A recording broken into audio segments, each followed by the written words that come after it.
Would you hurt a stranger if someone calmly told you it was necessary? Most people say no. Most people are wrong. This is brain roots. Imagine a stranger walks up to you and tells you to hurt someone. You would say no. You are sure of it. Most people are sure of it. Most people are wrong. In 1961, a psychologist at Yale University named Stanley Milgram ran one of the most disturbing experiments in the history of science. He wanted to understand how ordinary people had followed orders during the Holocaust, how regular men and women had participated in atrocities, not because they were monsters, but because someone in authority had told them to. So he built a machine. It looked like a shock generator. It had a row of switches labeled from 15 volts all the way up to 450 volts. The highest setting was marked Danger Severe Shock, XXX. Participants were told they were part of a study on learning and memory. Their job was to ask questions to a person in another room, and every time that person got an answer wrong, they were to deliver an electric shock and increase the voltage with each mistake. The person in the other room was an actor. The shocks were not real, but the participants did not know that. As the voltage climbed, the actor began to complain, then to cry out, then to beg to be released, then to go silent. When participants hesitated or said they wanted to stop, the experimenter, a man in a gray lab coat, calmly said 4 things. Please continue.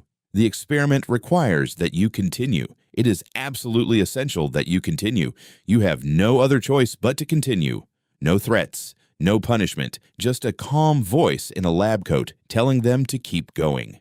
65% of participants delivered the maximum shock. Not a fringe minority, not disturbed individuals. Ordinary people, many of them visibly distressed, who kept going anyway because a figure of authority told them to.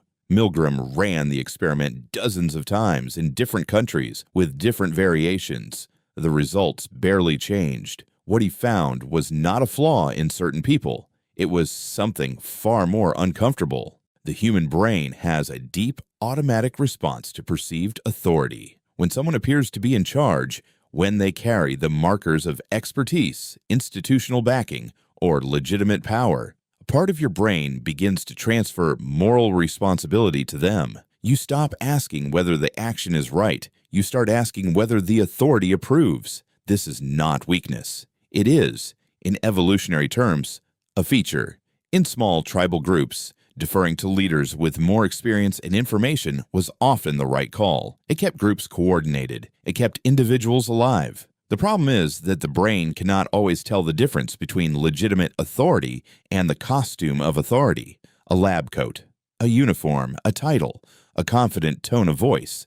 These signals trigger the same deference response whether the person wearing them deserves it or not. Milgram called this the agentic state, a mental mode in which a person sees themselves as an instrument of someone else's will rather than an independent agent responsible for their own actions. In this state, people do not feel like they are choosing. They feel like they are following procedure. This effect shows up everywhere authority exists. In hospitals where nurses have administered dangerous doses because a doctor ordered it without question.